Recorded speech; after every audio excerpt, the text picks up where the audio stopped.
Bíblia, Salmo de número 128. Nós vamos hoje dar continuidade, como sempre fazemos desses últimos domingos, na sequência de exposição com base nos Salmos de Romagem. O Salmo 128 é certamente um desses salmos e nós vamos lê-lo, fazer a exposição e, consequentemente, tirar algumas aplicações para a nossa vida. A palavra do Senhor assim nos diz no Salmo número 128: Bem-aventurado aquele que teme ao Senhor e anda nos seus caminhos. Do trabalho de tuas mãos comerás, feliz serás, e tudo te irá bem. Tua esposa no interior de tua casa será como a videira frutífera, teus filhos como rebentos da oliveira à roda da mesa. Eis como será abençoado o homem que teme ao Senhor. O Senhor te abençoe desde Sião, para que vejas a prosperidade de Jerusalém durante os dias da tua vida. Veja os filhos de teus filhos, paz sobre Israel. Queridos irmãos, Machado de Assis foi certamente um dos maiores poetas que nós tivemos acesso por meio da literatura que ele deixou escrita. É possível que todos nós já tenhamos ouvido falar de suas obras, como por exemplo Dom Casmurro, foi escrito em 1899. Ali nós temos aquele romance belo, entre Bentinho e a sua amada Capitu.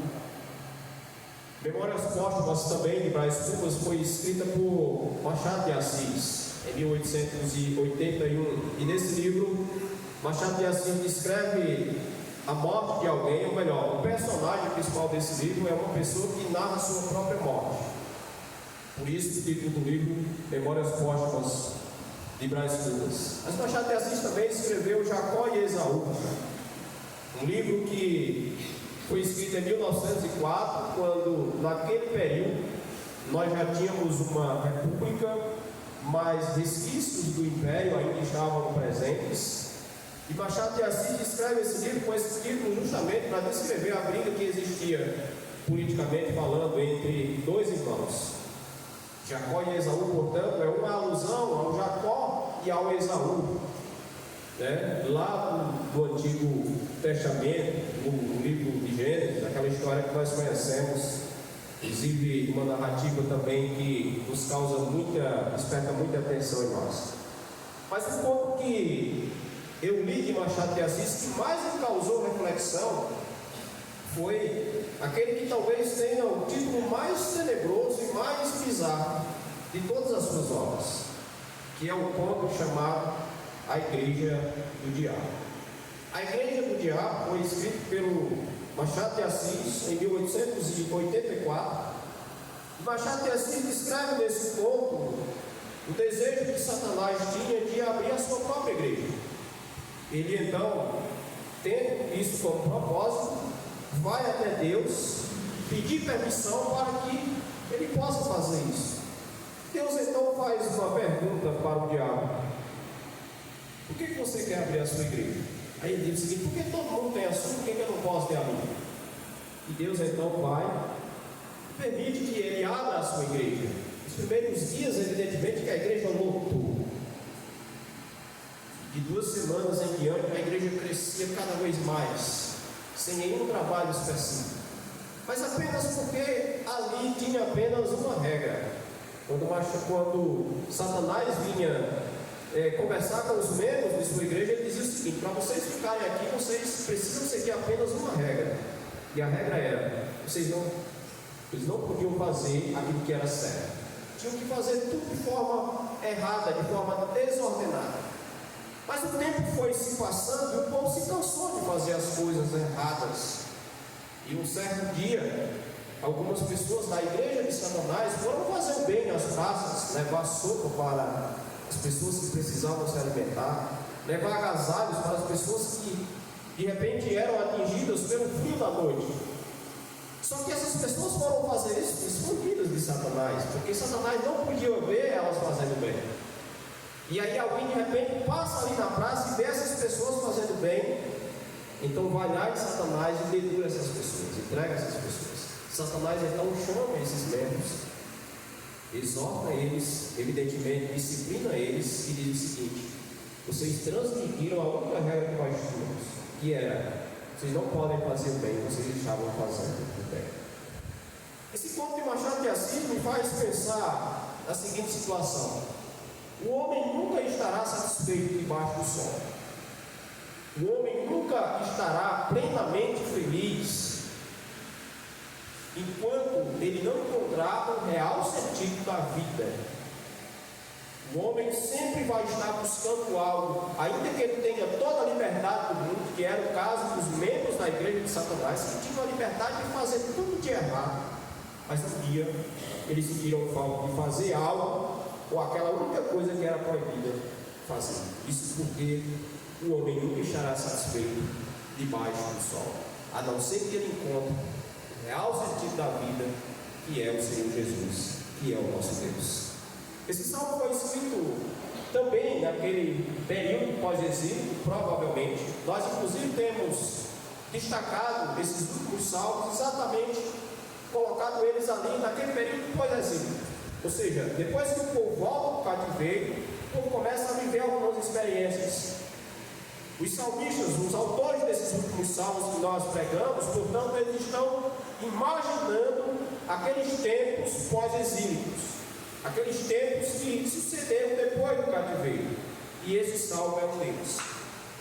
O salmo anterior falou da importância da reestruturação da nação, da cidade, como também da reestruturação da família e de outros aspectos secundários que estavam ligados a esses dois. Esse salmo ele vai se deter ainda dentro desse aspecto de reestruturação da cidade de Jerusalém.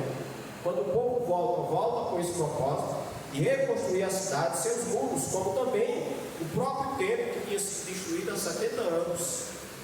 E o povo volta com esse propósito. E esse salmo ele vai se deter especificamente dentro dessa temática mais geral de reconstrução da cidade.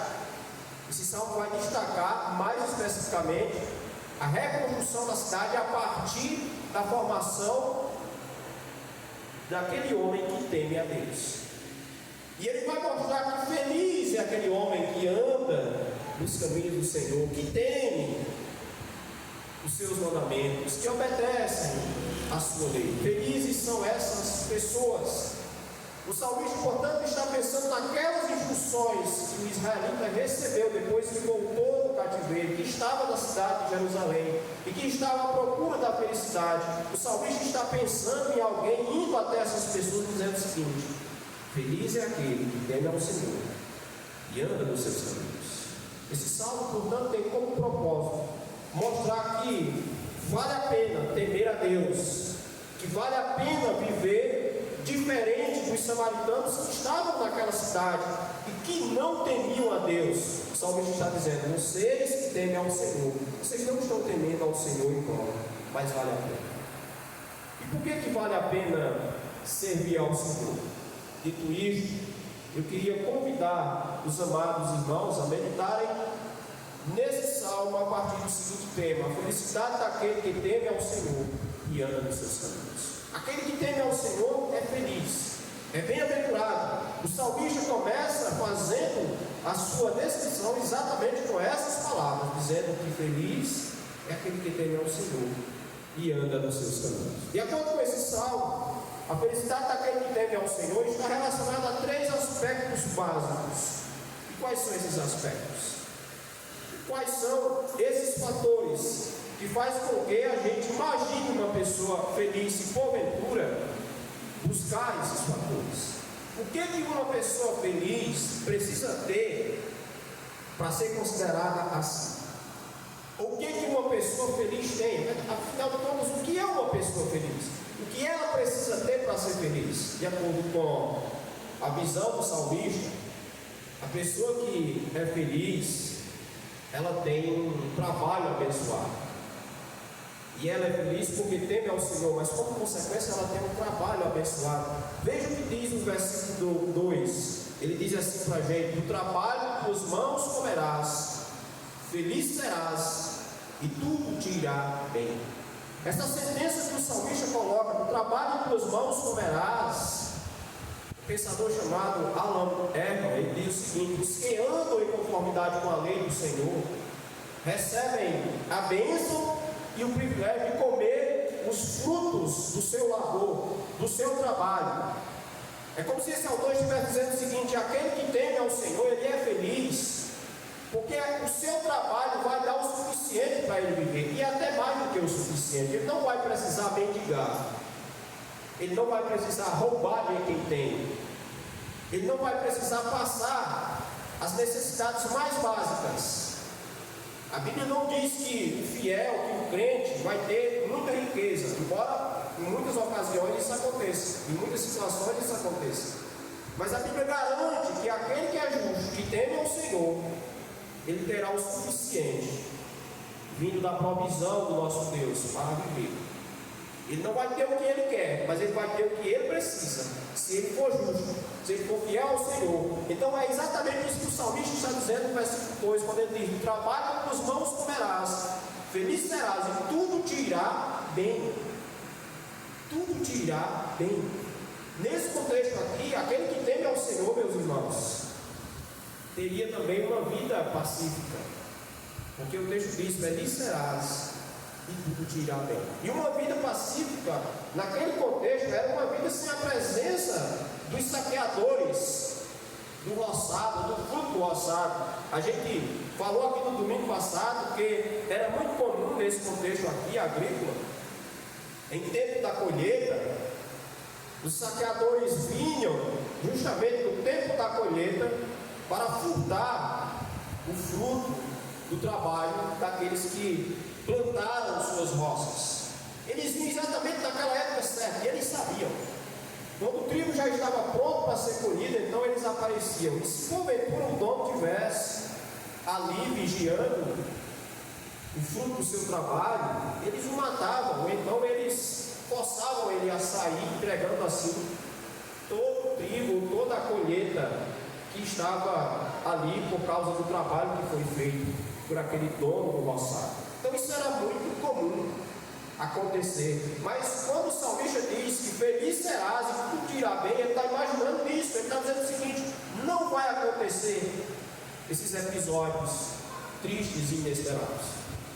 Não vai acontecer de repente chegarem saqueadores nas roças de vocês para levarem a lavoura de vocês, se vocês temerem ao Senhor. Na verdade, Deus usava essas situações para punir o seu povo. É bom lembrar que quando o povo foi parado no cativeiro, o próprio Deus disse: eu estou levando vocês para lá. O cativeiro não aconteceu por acaso, foi o próprio Deus quem estabeleceu para ensinar algumas coisas para as pessoas, para o povo de Israel. Agora, o que Deus promete aqui é que haverá sempre uma boa colheita para aquele que plantar temendo ao Senhor, obedecendo aos seus mandamentos. Na verdade, isso aqui faz conexão diretamente com o que está no Salmo 34, versículo 10, quando ali o salmista também diz para a gente o seguinte: os leõezinhos sofrem necessidade e passam fome, porém aqueles que buscam o Senhor, bem nenhum lhes faltará. É importante a gente ressaltar isso aqui, aquilo que eu falei anteriormente. Deus não promete conforto, Deus não promete riquezas, mas Deus promete que aquele que teme a Ele, aquele que é justo, ele não vai precisar mendigar o pão, ele não vai precisar roubar de ninguém, porque o Senhor vai providenciar o que ele precisa para viver. O Salmo número 37, versículo 25 também diz o seguinte para a gente: fui moço e já agora sou velho, porém jamais vi o justo desamparado, nem a sua descendência a mendigar o pão. O autor desse salmo, ele garante que nunca viu, durante toda a sua vida, e olha que ele já está na velhice, segundo ele, alguém desamparado pelo Senhor, ou então mendigando pão nas ruas. E se normalmente isso acontecer, talvez foi porque essa pessoa não temeu a Deus ou não teme ao Senhor. Mas o salmista garante que nunca viu alguém nessa situação, alguém que tenha andado nos caminhos do Senhor, alguém que tema ao Senhor. Em segundo lugar, uma os seus caminhos, essa pessoa terá uma família abençoada. Veja o que está no versículo 3. Veja o que o salmista diz para a gente: tua esposa no interior de tua casa será como a videira frutífera, teus filhos como rebentos da oliveira à roda da tua mesa. Essa primeira sentença do versículo 3 me chama bastante atenção, porque o salmista diz assim: tua esposa no interior da tua casa. Que é o interior da casa aqui?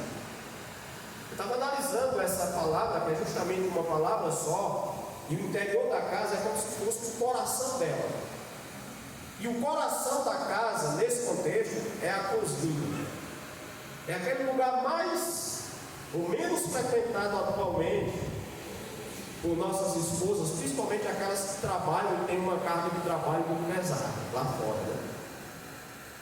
Elas já não frequentam mais esse lugar. Mas nesse contexto aqui, o homem feliz era aquele que olhava para o interior da sua casa e via a sua esposa cuidando de seus filhos, porque era lá que acontecia a educação dos filhos. Não tinha a educação de forma institucional como nós temos hoje. Não tinha educação fora do lar, a educação era dentro do lar. O pai passava o dia no roçado e a mãe passava o dia em casa com os filhos, cuidando dos afazeres da cozinha, fazendo o almoço e educando os filhos. Então, o salmista diz: aquele que é feliz, que teme ao Senhor, ele terá uma família abençoada nesse sentido. A sua esposa, ela estará no interior da casa. Repito, fazendo ou cumprindo suas atividades diárias, e também educando os filhos. Aí o texto continua dizendo: ela será como a videira frutífera. O que é que vocês imaginam que o salmista está dizendo aqui? Quando ele diz, ela será como a videira frutífera, é bem provável que a videira frutífera aparece aqui como ilustração, porque ela exercia centralidade na vida diária de Israel, ou na vida comercial de Israel, pois dela se extraía tanto o vinho, como também outros aspectos que geravam dinheiro e que melhorava a economia daquele país. Então é por conta disso que a videira está sendo citada como ilustração, ou como figura, para se referir à esposa daquele que teme ao Senhor. Ela será como a videira frutífera. Mas não apenas por causa disso, mas também pelo fato de que uma videira, ela produz muitos frutos. E no caso, uma esposa abençoada, nesse contexto aqui, ou o homem feliz, ele tinha uma esposa que daria a ele muitos filhos. A gente sabe que a esterilidade no Antigo Testamento, ela sempre foi vista como algo não muito bom. Inclusive, aparecem alguns casos em que as mulheres são estéreis e de repente elas conseguem ter filhos depois de orarem muito tempo a Deus. Por exemplo, Sara, por exemplo, Ruth e outras mulheres. Mas o fato é que a esterilidade sempre era vista não como uma coisa muito boa. O bom era que a mulher tivesse muitos filhos, porque quanto mais filhos ela tivesse, maior era a evidência do cuidado de Deus sobre a vida dela. Então por isso que o salmista diz, ela será como a videira frutífera. Mas ele continua no relato, dizendo o que tem aquele que teme ao Senhor. Ele diz o seguinte: teus filhos serão como rebentos da oliveira. Assim como a videira, as oliveiras também eram vitais para a vida comercial de Israel, para a vida daquele país e daquela nação, porque as oliveiras frutificavam, mas elas também produziam azeite, o azeite que era algo muito precioso, até hoje é algo muito precioso naquele país. Então quando o salmista diz assim, teus filhos serão como as oliveiras, ou como os rebentos da oliveira, ele está dizendo o seguinte: seus filhos vão ser produtivos, eles vão trazer muitas coisas boas, eles vão trazer muitas bênçãos e até riquezas para o seu lar. É possível também que o salmista esteja contemplando também a grande quantidade de filhos, porque ele diz assim, no final do versículo número 3, ele diz, como rebentos da oliveira ao redor da mesa. Qual é a cena que vem à sua cabeça nesse momento? Porque a cena que vem à minha cabeça nesse momento, os filhos ao redor da mesa, é aquela hora da refeição. aquele momento que talvez a gente já não veja mais acontecer em nossos lares.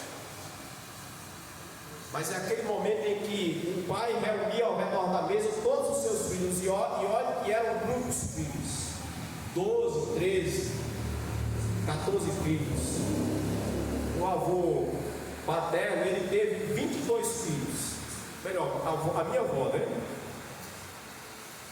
E meu avô materno teve por volta de 21, 20 filhos. É claro que não se criaram todos, mas tanto da parte da minha mãe como da parte do meu pai, eu tenho 18 tios. Imagine a quantidade de primos, mesmo eles tendo menos filhos do que o pai ou os pais. Imagine a quantidade de primos que estão espalhados por esse mundo. Então, as famílias eram assim nesse contexto, porque filhos, como eu falei no domingo passado, não eram atrapalhos para os pais, não eram obstáculos, mas filhos eram bênçãos do Senhor. Tanto é que o salmista, no Salmo 127, que nós abordamos na semana passada, ele diz que os filhos são como flechas na mão do guerreiro, e bem-aventurado é aquele que enche deles a sua aljava. O que era um guerreiro nesse contexto sem uma flecha na sua aljava? Da mesma forma, o que era um pai nesse contexto sem um filho?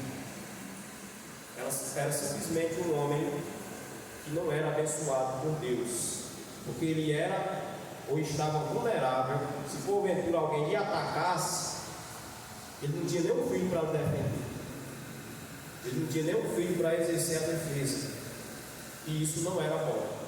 O bom era que ele tivesse muitos filhos também para isso, não só para isso.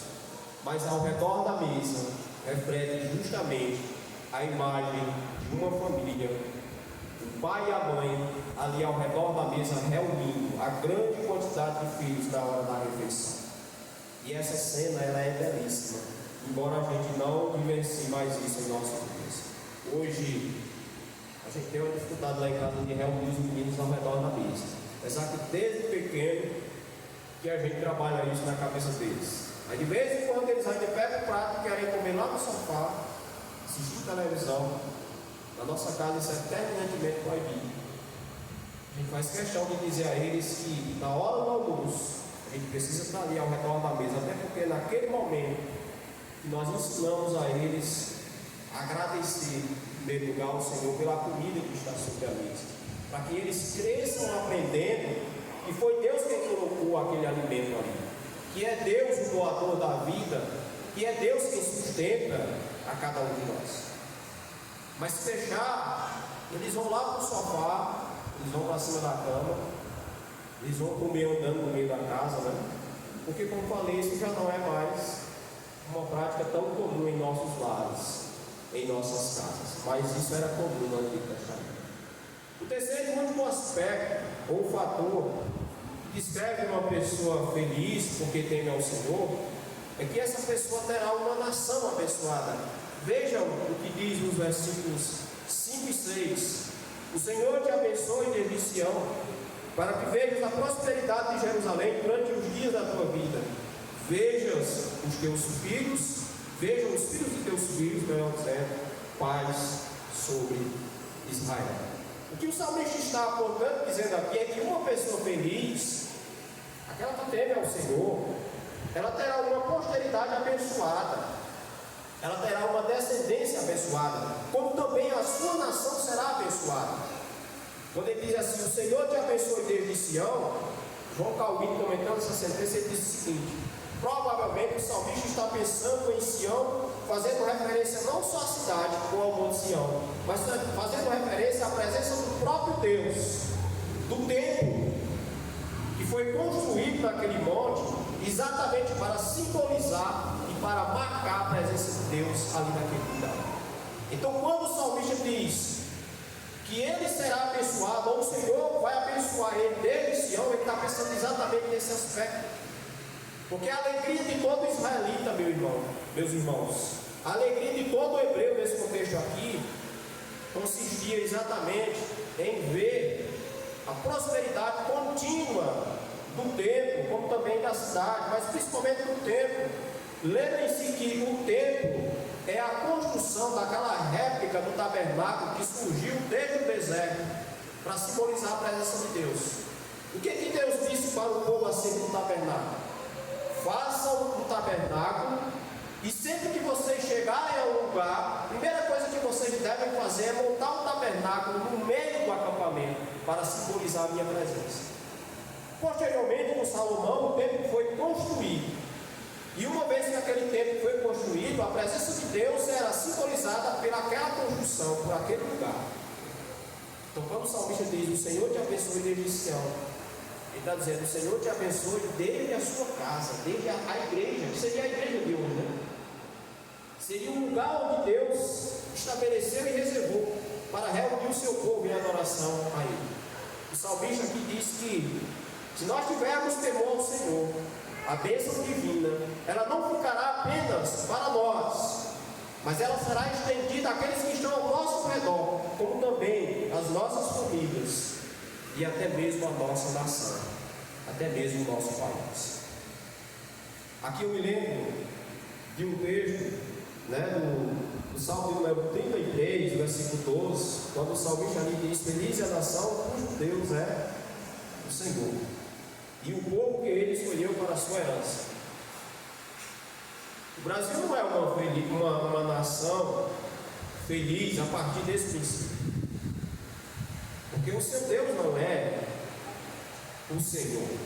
É claro que esse texto está sendo escrito exatamente para Israel, porque Israel foi a nação que Deus escolheu para ser o seu povo, e é por isso que ela é feliz, e é por isso que ela deve temer ao Senhor.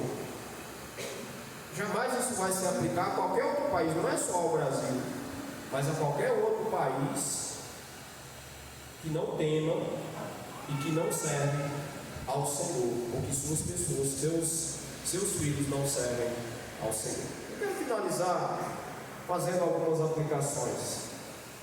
E a primeira delas, eu quero partir da seguinte proposição: a felicidade do homem está diretamente relacionada com o trabalho justo. Essa é a primeira lição que nós extraímos desse salmo. Um homem não será feliz, na ótica que Deus apresenta para a verdadeira felicidade, se ele não tiver o seu próprio trabalho, se esse trabalho não for justo, se ele não tiver um ganho justo. Se o seu trabalho é justo, eu queria dizer isso: Deus não vai deixar mendigar o pão. Isso é a promessa que Ele faz por meio das páginas da Bíblia. Se o seu trabalho é justo, então eu queria que você saísse daqui nessa noite entendendo: eu sou um homem feliz, eu sou um homem rico, ainda que eu não tenha todo o dinheiro que eu gostaria de ter, mas eu trabalho de forma justa, portanto o meu ganho é justo. É isso que nós aprendemos aqui no Salmo. Feliz não é aquele homem que tem tudo que ele gostaria de ter. Feliz não é o homem que tem o trabalho que lhe traz o maior salário do mundo. Feliz é o homem que teme ao Senhor e anda nos seus caminhos, e por causa disso ele tem um trabalho que lhe traz o sustento de forma justa. Esse é feliz.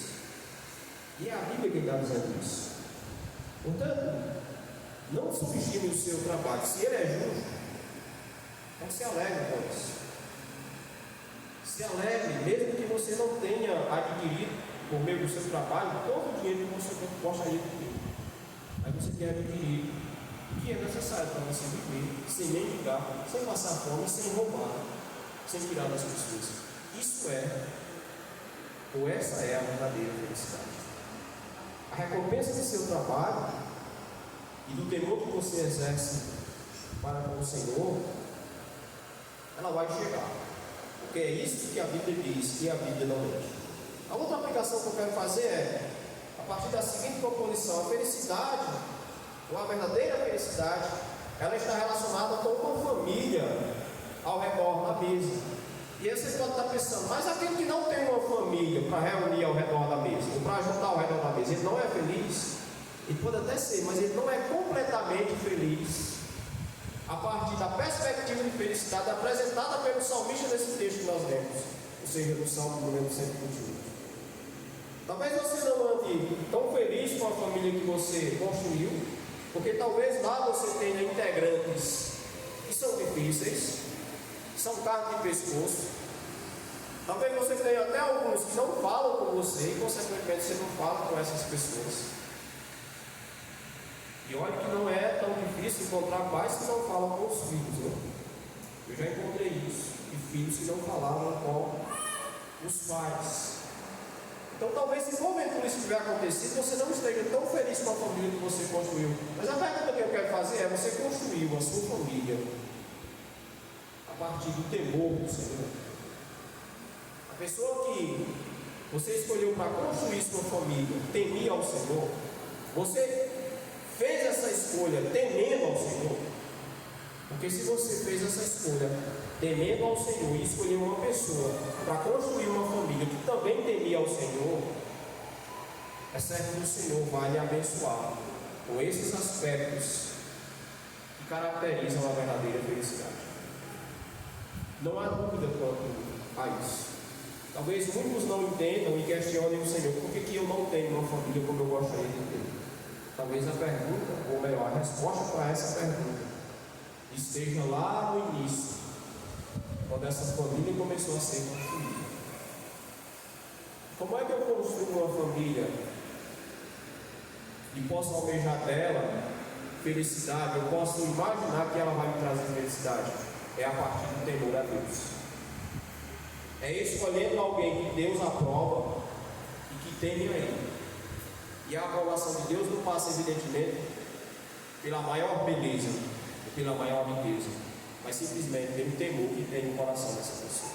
Eu queria perguntar para você, jovem que está aqui nessa noite: a pessoa com quem você imagina construir uma família teme ao Senhor? Serve ao Senhor? Porque se ela não servir ao Senhor, ainda dá tempo de desistir e escolher ou procurar alguém que honra ao Senhor com a sua vida e que ama ao Senhor. Porque somente alguém que ama ao Senhor e teme a Ele poderá trazer para você a felicidade que é descrita aqui pelo salmista no Salmo número 121. A última aplicação que eu quero fazer é a partir de uma indagação: onde você tem procurado sua felicidade? Talvez você tenha procurado dias felizes no dinheiro, na diversão, no namoro, numa roda de amigos. Talvez você tenha procurado diversão na comida. Tem pessoas que são felizes quando comem e comem muito, né? Onde é que você tem procurado a sua felicidade? Embora essas coisas tragam felicidade para a gente, mas elas são secundárias. Porque o dono e a fonte de toda a felicidade é o nosso Deus. Só Ele pode trazer para nós a felicidade. Em 1860, um escritor chamado Charles Baudelaire, que era um francês, ele escreveu a sua mais bela obra, que é Paraísos Artificiais. E nesse livro, Charles, ele coloca a busca desenfreada que as pessoas têm por felicidade a partir de 3 substâncias, que naquele contexto são muito conhecidas, que é o ópio, o haxixe, como também o vinho. E ele coloca de forma clara que as pessoas que buscam e que desfrutam dessas substâncias, elas são felizes apenas por alguns momentos. Porque no outro dia, quando o efeito dessas substâncias passava, essas pessoas voltavam à tristeza novamente. E ele diz o seguinte: no máximo que essas pessoas conseguiam construir com o haxixe, com o ópio e com o vinho, eram os seus paraísos artificiais, que se dissipavam na manhã seguinte, que se dissipavam na semana seguinte, porque o efeito era temporário. Daí então ele diz: somente em Deus, que é o infinito, o verdadeiro paraíso poderá ser construído. O paraíso real poderá ser construído. Pensando sobre isso, para a gente finalizar, Agostinho de Hipona, Santo Agostinho, ele escreveu certa vez da seguinte forma: fizeste-nos para ti, Senhor, e o nosso coração andará inquieto enquanto em ti não repousar. Talvez você tenha procurado a felicidade desesperadamente em qualquer coisa que não seja o Senhor. E talvez você tenha todos os fatores que o mundo diz que você precisa ter para ser feliz. Talvez você tenha dinheiro, talvez você tenha muitas pessoas ao seu redor, muitos amigos, talvez você tenha saúde com abundância, consequentemente, se você tem dinheiro, tem um emprego muito bom, mas isso não vai te trazer felicidade. A verdadeira felicidade, ela só será encontrada quando o Senhor, o nosso Deus, for colocado no nosso interior, no centro de cada um de nós. Blaise Pascal dizia que o homem possui um formato dentro de si que só Deus pode preencher. Esse formato é do tamanho de Deus. Se Deus não preencher, nada mais nesse mundo poderá preencher, ainda que seja grandioso. Portanto, eu queria que você saísse daqui nessa noite pensando sobre isso, sobre o real sentido da vida e sobre a fonte da verdadeira felicidade. A felicidade não pode ser encontrada em qualquer coisa, a não ser no Senhor. E Ele, portanto, te abençoe e Ele te capacite para entender isso, em nome de Jesus. Vamos ficar em